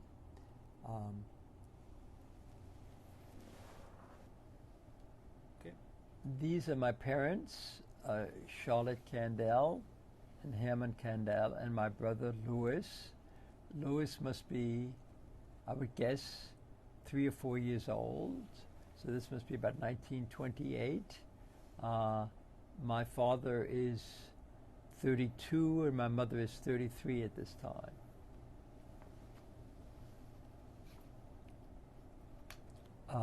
These are my colleagues from Columbia that joined me in Stockholm on the occasion of the Nobel Prize. Beginning on the right-hand side, Jane Dodd, Steve Siegelbaum, Gerald Fishback, Jimmy Schwartz, myself, Richard Axel, Tom Jessel, and John Custer. This is in the year 2000. In the year 2004, Richard Axel, who's to my right, won the Nobel Prize also. And we fully expect that at least one additional person present there will someday win the Nobel Prize. Okay. This is my brother and myself. I'm on the left, he's on the right.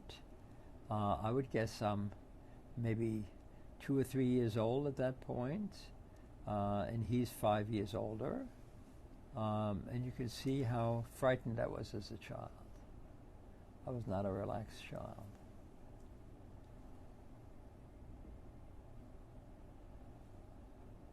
Also somewhat sad.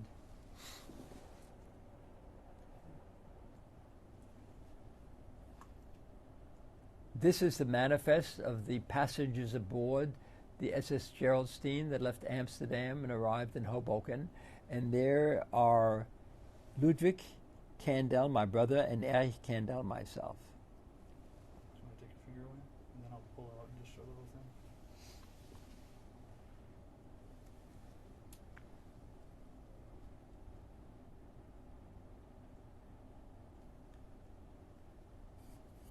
That's perfect.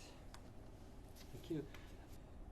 Okay. This is the snail, Aplysia californica, on which I've worked most of my career and to which I owe an enormous amount. I've learned a great deal about memory storage from studying this wonderful beast. That's it, folks.